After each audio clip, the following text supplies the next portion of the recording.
हालांकि ज़िंदगी भर मैं साहित्य की वकालत तो करता रहा हूँ, इसको अंग्रेज़ी में कहेंगे one has been professing literature all one's life, but I am not a professor.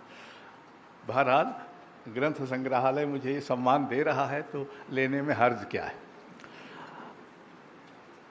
आदरणीय शरद पवार जी, भालचंद निमाड़े और दूसरे भी भालचंद्र, दो भालचंद्र हैं, मैं बेचारा अशोक कहाँ फंस गया हूँ। और श्री रविंद्र गावड़े, मैं इसे बहुत सम्मान की बात मानता हूँ कि आपने मुझे अपने 125वें वर्ष पूरे होने पर याद किया है। मैं याद कर रहा था कि ऐसी ही एक संस्था बनारस में बनी थी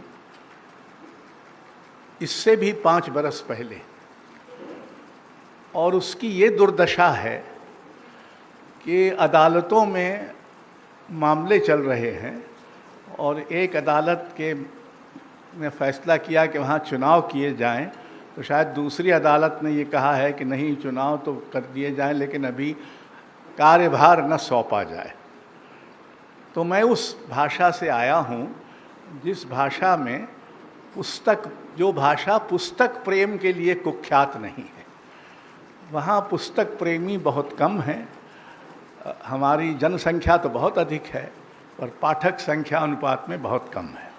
पर बहरहाल इसके बावजूद हम लोग उस भाषा में लिखते हैं क्योंकि वही एक भाषा है जो हमको आती है। पर महाराष्ट्र के प्रति मैं हिंदी की ओर से कृतज्ञता ज्ञापन भी करना चाहता हूँ, क्योंकि बहुत सारी चीज़ें जो उत्तर भारत में नष्ट हो गईं या वहाँ से गायब हो गईं, उनको बचाने का काम महाराष्ट्र ने किया है। जैसे सारे हिंदुस्तानी शास्त्रीय संगीत के घराने उत्तर भारत में थे, उनके नाम ही उत्तर भारत के शहरों पर थे। ग्वालियर, आगरा, किराना, पटियाला, बनारस, लखनऊ, ये सब वहाँ से गायब है, पर इनको बचाया है महाराष्ट्र ने और धारवाड़ में। दूसरा, आधुनिकता के में जो साहित्य के लोकतंत्र का विस्तार हुआ, उस विस्तार में भी महाराष्ट्र अग्रणी रहा है। आपके यहाँ दलित साहित्य बहुत पहले आया, हिंदी में बमुश्किल तमाम पिछले 20 वर्षों से दलित बोलने लगे, तो इसमें भी लोकतंत्र के विस्तार में भी आपकी अग्रणी भूमिका रही है। मैं महाराष्ट्र के में परभणी में मराठी साहित्य सम्मेलन का उद्घाटन करने गया था। मैंने ज़िंदगी में हिंदी में अपनी भाषा के साहित्य के प्रेम के कारण इतने हजार लोगों को एकत्र होते कभी नहीं देखा। तो मेरे लिए एक बहुत ही रोमांचक अनुभव था। तीसरी बात कि आधुनिक चित्रकला, आधुनिक रंगमंच और आधुनिक सिनेमा में भी महाराष्ट्र अग्रणी रहा है। मैं याद करना चाहता हूँ कि 1947 में बम्बई में ही, तब बम्बई कहलाता था, तो हमारे ज़ुबान पर अभी तक मुंबई चढ़ा नहीं है, तो इसके लिए माफ़ कीजिएगा, क्योंकि हमने जब इसका नाम सुनना शुरू किया तो बम्बई ही सुनते थे। 2 मुसलमानों, 1 ईसाई और 3 हिंदुओं ने मिलकर 1947 में प्रोग्रेसिव आर्टिस्ट ग्रुप की स्थापना की। उसके संस्थापकों में थे सैयद हैदर रज़ा, मकबूल फ़िदा हुसैन, फ्रांसिस न्यूटन सूज़ा और आरा, बाकरे और गाड़े। सोचिए, जब हमारा बंटवारा होने को था और सांप्रदायिक तनाव बहुत गहरा ऊंचा हो चुका था, तब इन लोगों ने भारत के उस विचार से प्रेरित होकर, जो उसका मूल विचार है बहुलता का, एक नया कलाकार संघ स्थापित किया। तो सबसे पहले तो मैं याद करता हूँ कि दुर्भाग्य से ही सही, मुझे महात्मा गांधी अंतर्राष्ट्रीय हिंदी विश्वविद्यालय का पहला कुलपति बनाया गया था। अब समस्या ये थी कि वर्धा में ज़मीन मिलने में कुछ ब्यूरोक्रेटिक किस्म की अड़चनें थीं। उन दिनों शरद पवार जी दिल्ली में रहते थे और उनके एक सहयोगी थे देवी प्रसाद त्रिपाठी, जो मेरे भी मित्र थे। तो वो एकमात्र राजनेता थे जो कभी कभी लेखकों कलाकारों से भी मिलते थे। बाकी राजनेता दिल्ली में कोई लेखकों कलाकारों से नहीं मिलते हैं। उनको उपदेश ज़रूर देते हैं कि इनको ये करना चाहिए, वो करना चाहिए, और उनको झांसा भी देते हैं कि आपकी वजह से समाज बदलता है, इत्यादि इत्यादि। ऐसा कहते हुए उनको शर्म नहीं आती, क्योंकि उनको ये पक्का यकीन होता है कि इनके बदले नहीं बदलेगा, बदलेंगे तो हम ही। और बहरहाल ऐसा झांसा भी वो सार्वजनिक रूप से तो देते हैं, लेकिन उनके घर जाने का मौका नहीं मिलता था। तो 2-3 बार तो मैंने उनसे एक दिन यकायक मेंशन किया, तो पवार साहब ने फ़ौरन ही मुख्य सचिव को फ़ोन लगाया और बहुत जल्दी हमको वो ज़मीन मिल गई। तो उनके प्रति ये कृतज्ञता। बहरहाल मैंने जो अपना विषय चुना है वो है हमारा समय और साहित्य। आप सब चतुर सुजान हैं, पुस्तक प्रेमी हैं। मुझे ये संदेह है कि सभी लोग यहाँ जो हैं वो पुस्तक प्रेमी हैं, ऐसा ज़रूरी नहीं है कि हो ही, लेकिन तो बहुत कुछ आप जानते ही होंगे जो मैं कहने जा रहा हूँ। मैं कोई नई बात, कोई नया दूर की कौड़ी लाने नहीं जा रहा हूँ। हमारा जो समय है उसका पहला गुण तो ये है कि वो झूठ, नफ़रत, हिंसा, हत्या, बलात्कार का बुलडोजी समय है। इसमें भी ये बड़ी दिलचस्प बात है कि स्त्रियों, बच्चों, आदिवासियों और अल्पसंख्यकों के विरुद्ध जघन्य अपराधों यानी हत्या, हिंसा, बलात्कार आदि के अपराधों का जो राष्ट्रीय आंकड़ा है उसका लगभग 70% हिंदी प्रदेशों में होता है। तो मैं इसका एक तरह से लाचार और चश्मदीद गवाह हूँ। दूसरा, धर्मांधता, सांप्रदायिकता और जातिवाद के बहुत ही आक्रामक विस्तार का समय है।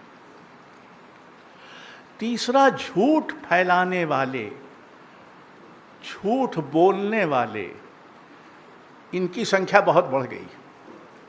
पर इतना ही नहीं है, झूठ में विश्वास करने वाले लोगों की संख्या भी बहुत बढ़ गई है। तो ये ज़्यादा खतरनाक बात है और वो लगातार बढ़ती जाती है। और सच जो है या सच्चाई आप कहें, वो अब अल्पसंख्यक है। वो बेचारा सच दुबका हुआ सा, सहमा हुआ सा, कहीं फटे हाल सा कभी कभी जीत जाता है। जैसे कल कहा गया कि वो जीत गया, खुदा जाने जीता कि नहीं। लेकिन आम तौर पर हमारे समय में सच अल्पसंख्यक है। उसको बोलने वाले भी कम हैं, उसकी प्रतीक्षा करने वाले भी कम हैं और उस पर यकीन करने वाले भी कम हैं।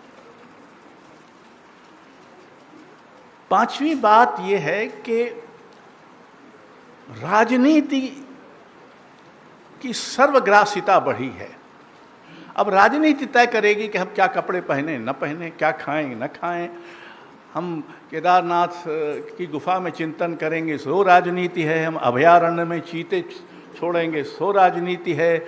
हम दुनिया भर के जो भी कुछ करेंगे या आपको नहीं करने देंगे, ये सब राजनीति। तो राजनीति की सर्वग्रासिता, हमारा जीवन अकेली राजनीति नहीं है। उसमें और बहुत सारी चीज़ें भी हैं। हमारा जीवन व्यापार चलता रहता है, लेकिन हर चीज़ पर अब राजनीति की काली छाया पड़ती जाती है। फिर असहमति, विरोध, प्रतिरोध का लगभग अपराधीकरण कर दिया गया है। 2015 में भारत के कुछ लेखकों में, जिनमें मैं भी शामिल था, अपनी साहित्य अकादमी और अन्य पुरस्कार असहिष्णुता के विरोध में वापस किए। तो इतना बुरा लगा सत्ता को कि हमको अवार्ड वापसी गैंग कहा जाने लगा। बल्कि मैं अपना परिचय अगर मुझे खुद देना पड़े तो मैं कहता कि मैं अवार्ड वापसी गैंग का एक नामी गैंगस्टर हूँ। हालांकि इनमें से किसी ने किसी से पूछा नहीं था, ये स्वतः स्फूर्त अभियान था, क्योंकि हम लोग बहुत चिंतित थे। लेकिन अब कोई असहमति कर दे, कोई विरोध कर दे, प्रतिरोध कर दे, तो ये अपराध है और दंडनीय है। मीडिया का, और जो बहुत ही साधन संपन्न मीडिया है, संभवतः यहाँ भी होगा या शायद यहाँ क्यों होगा, उसके लिए ये कोई अवसर तो नहीं होगा जिसको वो कवर करना चाहे। हो सकता है पवार साहब की वजह से हो, लेकिन हम लोगों की वजह से तो नहीं होगा। तो हम लोग किस खेत की मूली हैं उसके लिए।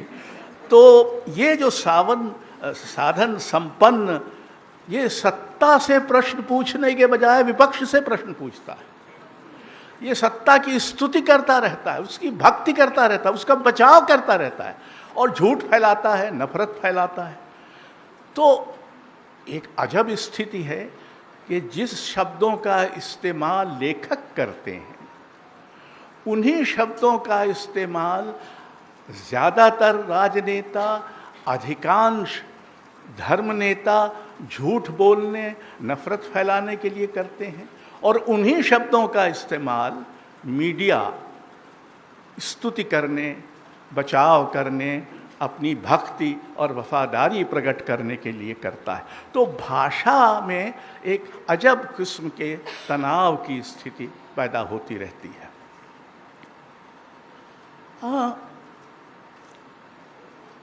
धर्म और राजनीति के संबंध में पहले भी कुछ न कुछ तनाव होते रहे हैं दोनों के बीच, लेकिन धर्मों ने राजनीति का अनुचर बन जाने का ऐसा प्रयत्न पहले कभी नहीं किया जितना आज कर रहे हैं। कम से कम हिंदू धर्म के ज़्यादातर धार्मिक नेता इस समय राजनीति के प्रचारक हैं। वो धर्म का प्रचार जितना करते हैं, कितना करते हैं खुदा जाने, खुदा ही जानेगा, क्योंकि खुदा ही उनका अंततः जज है। लेकिन वो धर्मों ने, हमारे सारे धर्म लोकतंत्र से पिछड़ गए धर्म है। भारत में जब एक नया संविधान आया तो हमने एक नया सामाजिक धर्म प्रस्तावित किया अपने लिए, जिसमें स्वतंत्रता, समता, न्याय और भाईचारा ये बुनियादी मूल्य थे। हमारे धर्मों ने इन मूल्यों को कभी स्वीकार नहीं किया। कभी नहीं कहा कि हम, क्योंकि वहाँ ऊंच नीच का भाव बना रहा, दलित यहाँ जा सकते हैं कि नहीं जा सकते हैं। अभी भी एक खबर बनती है कि दलित मंदिर में चले गए, यानी जैसे मंदिरों के में जो देवता रहते हैं उनको भी आश्चर्य हुआ होगा कि अरे इतनी सदियों बाद ये कौन आ गया है जिसको हमने इतने सदियों तक अपने यहाँ प्रवेश तक से वर्जित कर रखा था। थोड़ी बहुत देवताओं को भी तो शर्म आती होगी, अगर आदमियों को नहीं आती तो क्या किया जाए। फिर लोकतांत्रिक पद्धतियों का इस्तेमाल करके हर दिन लोकतंत्र में कटौती होती, और सारी लोकतांत्रिक पद्धतियां हैं, लोग चुने गए हैं इसलिए उनको ये अधिकार। तो एक तरह की मर्यादाहीनता और लोकतंत्र में ही एक तरह का एक तंत्र बनाने की चेष्टा बहुत ही खुले आम हर दिन हो रही है। ज्ञान का इतना अपमान पहले कभी नहीं हुआ, क्योंकि यकायक कम से कम उत्तर भारत में ऐसे लोग जिनके ज्ञान के बारे में साधारण व्यक्ति भी संदेह कर सकता है, वो ज्ञान के बारे में फैसला देते रहते हैं। जिनकी डिग्री तक का पता नहीं है वो भी हमको ज्ञान बघारते रहते हैं। वो ये कहते रहते हैं अज्ञान का ऐसा महिमा मंडन और ज्ञान की ऐसी अवज्ञा कम से कम हमारे लोकतंत्र में तो पहले नहीं हुई। अब जो जितना कम जानता है वो उतना ही ज्यादा बोलता है। ये आप मुझ पर जारी न करिएगा, आपने मुझे बोलने के लिए बुलाया है, हाँ? तो फिर हिंसा, हत्या, बलात्कार, लिंचिंग, ये सब सामाजिक अभिव्यक्ति के लगभग कानूनी माध्यम बन गए। किसी आदमी ने मान लीजिए गलत ही कुछ किया तो किस कानून के तहत आप उसका घर बुलडोज कर सकते हैं? लेकिन नहीं कोई अदालत पूछ रही है, ना अदालत के पास कोई जा रहा है। तो हर जगह एक तरह का नष्ट करने का उत्साह और बनाने का कम, हर चीज को बदलने का उत्साह और उसके विकल्प में कुछ करने का जतन कम, ये हमारे समय की एक और सच्चाई है। संवैधानिक संस्थाओं का नैतिक पतन हो चुका है। चुनाव आयोग से लेकर जितनी भी आप संवैधानिक संस्थाएं सोच सकते हैं, उन सब में अंतःकरण को उन्होंने निगम बोध घाट पर, जो कि दिल्ली का प्रसिद्ध श्मशान है, उसमें उसकी अंत्येष्टि कर दी। कोई अंतःकरण, संवैधानिक अंतःकरण नहीं बचा है। थोड़ा बहुत बचा भी है तो सर्वोच्च न्यायालय में बचा है।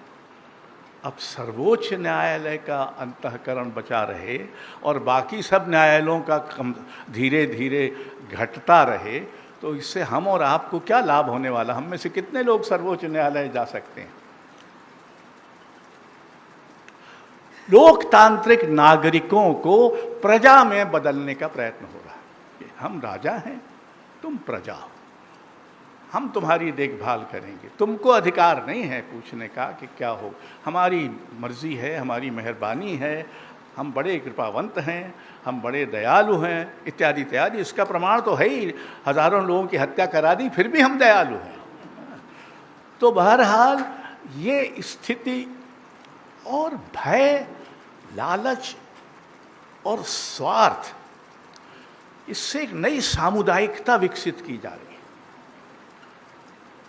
ज्यादातर लोग डरे हुए और ज्यादातर लोगों को डराने वाले और आ गए हैं। और अगर आप डरे हुए न हो या कम से कम निर्भय हो तो कोई कहेगा क्यों झंझट में पड़ते हो, अरे तुम्हारी उम्र हो गई 83 बरस की, अब कब्र में पैर लटके हैं, क्यों खामखा ये सब करते? तो डराने वाले लोग, और डर आप में न हो तो दूसरे किस्म का डर दिखाने वाले लोग, और कुछ नहीं तो आपकी उम्र और आसन्न मृत्यु का भय दिखाने वाले लोग भी बढ़ते जाते हैं। एक और बात जो बहुत फैल गई है कि दुनिया चीज़ों से बदलती है, विचारों से नहीं। हम लोग ये मानते आए थे कि दुनिया तो बदलने के लिए विचार चाहिए, बड़े बड़े विचार हुए हैं जिन्होंने दुनिया को बदला है। अब लेकिन चीज़ों की बहुतायत है, इतनी चीज़ें हैं कि हमारे घर जो हैं गोदाम बने हुए हैं। हम में से हर एक का घर चीज़ों का गोदाम बना हुआ है। हम में से हर एक ने ज़रूरत से ज़्यादा चीज़ें खरीद रखी हैं जिनको हमको कोई ज़रूरत नहीं है। लेकिन ये उस देश में हो रहा है जिस देश की स्वतंत्रता का सबसे बड़ा सेनानी एक 500 रुपए में बनाई गई कुटिया में रहता था और अधनंगा रहता था। उस देश में अब ये हालत है कि सारा मध्य वर्ग जो है वो अपने घरों को गोदाम बना के प्रसन्न है कि हम बड़े समृद्ध हो गए और हम में से अधिकांश के बेटे और बेटियां और पोते और पोतियां अमेरिका में हैं और अमेरिकी अर्थतंत्र की मजदूरी कर रहे हैं और आईआईटी में पढ़ के गए हैं और वहाँ मजदूरी कर रहे हैं। और हमारी जिम्मेदारी कुल इतनी है कि कभी कभी हम उनके भेजे गए टिकट पर वहाँ 4-5 महीने जाएं, क्योंकि बेटा बहू या पतोहू नौकरी पे जाते हैं और जो बच्चे छोटे हैं उनकी देखभाल करना अब हमारी जिम्मेदारी। तो मित्रों, ये दृश्य है जो मुझे लगता है कि आज का दृश्य है। अब मैं आपको संक्षेप में ये कहना चाहता हूँ कि इसमें साहित्य क्या कर सकता है या क्या कर रहा है। पहली बात तो मैं गांधी जी के कुछ अवधारणाओं का उपयोग करके अपनी बात कहूँगा। उनके जो बीज शब्द हैं, वैसे तो मुझे गालिब के भी 2-3 मिसरे याद आते हैं, उनका भी इस्तेमाल करना बुरा ना होगा। गालिब ने एक अपने शेर में कहा कि जौहरे तेग बसर चश्मे दीगर मालूम। अब ये तो शुद्ध फारसी है, इसको आप भूल जाइए।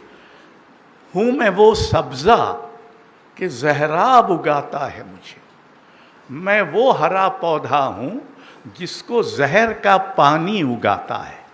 तो इसको याद रखिए कि हम वो हरे सब्ज़े, हम तो खैर हरे भी नहीं रहे, अब तो क्या कहेंगे, झुलसे और मुरझाए हुए सब्ज़े हैं, लेकिन हमको भी जहर का पानी उगाता है। दूसरा उन्होंने एक और मिसरा था, ए परतवे खुर्शीदे जहाँ ताब इधर भी, साये की तरह हम पे अजब वक्त पड़ा है। हम पर जो वक्त है वो एक साये की तरह पड़ा हुआ है। और तीसरा आप सब जानते होंगे कि बाजी चाहे अतफाल है दुनिया मेरे आगे, होता है शबो रोज़ तमाशा मेरे आगे। तो शबो रोज़ तमाशा मेरे आगे, तो इनको याद रखें तो मेरी जो बातें हैं वो शायद आपको बेहतर समझ में आएंगी। तो झूठों के बरक्स सच कहने, सच पर अड़े रहने और अलोकप्रिय होने का जोखिम उठाना। लोकप्रियता का भी बड़ा भारी प्रलोभन हमारे समय में है। कितने लोगों ने हमें पढ़ा, कितने लोगों ने क्या किया, लाइक किया वगैरह वगैरह। ये जो नई नई लोकप्रियता के उदाहरण हैं, इसके बजाय सच बोलकर और सच पर अड़े रहकर अलोकप्रिय होना अधिक मानवीय और अधिक साहित्यिक होना। एक बात तो याद करें गांधी जी का पद सत्याग्रह। दूसरा, घृणा, हिंसा और झूठ के सभी गठबंधन, सभी मंच, सभी तरह की अभिव्यक्तियां, सभी तरह की सक्रियताओं से असहयोग करना। आपको याद होगा गांधी जी का प्रसिद्ध शब्द असहयोग। तो साहित्य का काम ये है कि आपको ये प्रेरित करे कि आप इनसे असहयोग करें। तीसरा, ऐसे सभी उपक्रमों की जो झूठ, घृणा, हिंसा फैला रहे हैं, फिर वे सत्ता में हैं, मीडिया में हैं, धर्मों में हों, सविनय अवज्ञा हम नहीं मानेंगे। चाहे वो धर्मनेता बोले, राजनेता बोले, अधिकारी बोले, दौलतमंद बोले, हम नहीं मानेंगे कि हमको झूठ और नफ़रत और हिंसा में किसी भी तरह से शामिल होना चाहिए। तो सविनय अवज्ञा। और गांधी जी ने ही सिखाया था कि जब सब लोग डर रहे हों, जब सब लोगों पर डर का बहुत बड़ा शिकंजा हो, तब कम से कम साहित्य का काम तो निर्भय होना चाहिए। वो खुद निर्भय हो और अपने पाठकों को भी निर्भय बनाए कि डर, किसी भी डर के सामने हम नहीं झुकेंगे, न उससे आतंकित होंगे। आपके पास बहुत दौलत है, आपके पास बहुत शक्ति है, आपके पास पुलिस है, सेना है, ये है, वो है, इससे हम नहीं डरने वाले, क्योंकि हमको अपने सच पर यकीन है। चौथी बात, ये देखिए, मैं चौथा इसलिए कहता हूँ कि आपको लगे कि अभी ज़्यादा बातें नहीं कही गई हैं, ये आपको एक थोड़ा सा झांसा देने के लिए है। साहित्य ऐसे समय में अपने स्वराज पर ही इसरार कर सकता है। साहित्य का अपना स्वराज। हम राजनेताओं की तरह या धर्म नेताओं की तरह आपको उपदेश दें, ये करिए, हमारा काम नहीं है। हमारा काम तो जहाँ तक हमारी समझ में आता, साहित्यकार वो लोग होते हैं जिनको सच बोलना तो आता है, लेकिन अपने सच पर संदेह करना भी आता है। किसी ने हमें वो ठेकेदारी नहीं दी है सच की कि हम जो कहेंगे वो सच ही है, इसलिए हम अपने सच पर संदेह भी करते हैं कि हो सकता है ये सच ना भी हो। अब ऐसे समय में, जो इतना भयानक समय है, जहाँ एक अभियान चला हुआ है कि जो कुछ पहले हुआ है हम भूल जाएं और याद वो करें जो अब हो रहा है, तो साहित्य का एक काम है कि वो याद रखे, वो याद दिलाए और याद करने की ओर आपको बढ़ाता रहे। उसका दूसरा काम है कि वो सच बोले और सच बोलने वालों की जोखिम में पड़ती बिरादरी में आपको शामिल करने के लिए उकसाता रहे। तीसरा काम है कि जो राजनीति की सर्वग्रासिकता हमको घेर रही है, उसके बरक्स जो जीवन की बहुलता है, उसकी जो मानवीय ऊष्मा और गर्माहट है, उसमें जो समरसता है, उसकी जो संभावना है, उसमें जो विकल्प खोजने की शक्ति है, उसमें जो स्वप्न देखने का मादा है, इनकी रंगभूमि बना रहे। हमको बार बार कहा जाता कोई विकल्प नहीं है। साहित्य कभी ये नहीं मान सकता कि कोई विकल्प नहीं है। साहित्य ने हमेशा विकल्पों की खोज की है और वो विकल्पों की खोज से ही साहित्य की जो बुनियादी नैतिकता है वो लोकतांत्रिक बनी रहती है। फिर साहित्य का काम है कि वो असहमति, आलोचना और प्रश्नांकन इनका शरण्य बने। मैं तो यहाँ तक जाने को तैयार हूँ कि चूँकि हमारे सारे धर्म अपने ही अध्यात्म से विरत हो चुके हैं, दूर जा चुके हैं, ऐसे समय में साहित्य का एक काम हमारे इस अध्यात्म को बचाना है, उसका शरण्य होना है। और मैंने ज़्यादा समय ले लिया क्या? इस कठिन समय में अंतःकरण, साहस और प्रतिरोध का, अध्यात्म और सत्य का, साहित्य को शायद आखिरी पर बुर्ज होना चाहिए, जो खड़ा रहे सारी अंधेरी आंधियों के बावजूद। अब मैं समापन करने के पहले, जैसे कवि लोग जो होते हैं अपनी कविता सुनाने से बाज नहीं आते, तो मैं क्यों आऊँ? तो पवार साहब की अनुमति से मैंने कुछ कोरस लिखे हैं। ये आपको पता होगा कि ग्रीक नाट्य परंपरा में जब कुछ भयानक होने जा रहा होता है या भयानक हो चुका होता है तो कोरस आता है, और कोरस का ये पता नहीं होता कि इसलिए शामिल लोग कौन हैं। आमतौर पर वो साधारण लोग होते हैं। तो उसी का एक हमारे शोक गीत का ये अंतिम चरण है। सत्ता, दर्प, घृणा, अन्याय, हत्या के उदय और अस्त की कथा एक बार फिर घटती और पूरी होती है, अनिवार्य दोहराव की तरह तब, और जब इतिहास शोक नहीं मनाता तब हम पहचानने की कोशिश करते हैं भयानक रौरव के बाद भी बचे प्रेम को, न्याय को, सुंदरता और गरिमा को। हम यही बताने आते हैं कि सच लहूलुहान होकर भी हार नहीं मानता, और कितना भी फटे हाल क्यों न हो गया हो, चलता रहता है, और उसकी रोशनी देर सबेर सब पर गिरती है। जो पाप करते हैं और मरते हैं, जो दूसरों का जीवन मुहाल कर मरते हैं, जो अपने लिए सबको बलि देकर मरते हैं, जो घृणा और झूठ में पलते और मरते हैं, जो दूसरों को गुमराह कर मरते हैं, उनका मृत्यु अंतिम मुकाम है।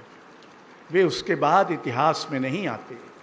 मृत्यु उन्हें जीवन और इतिहास दोनों से मिटा देती है। हम जो बचा है वो गायब न हो जाए, जो रचा गया है उसकी जगह घट न जाए, जो सहायक हुआ है वो अशक्त न पड़ जाए, हम इसकी चिंता करते हैं। हमारा शोक गीत उम्मीद और प्रतीक्षा का एक पाठ है। धन्यवाद।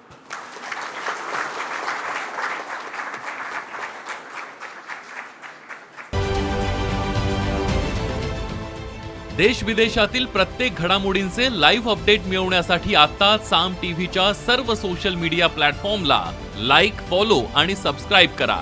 तसंच सर्व नोटिफिकेशनसाठी बेल आयकॉन प्रेस करायला विसरू नका।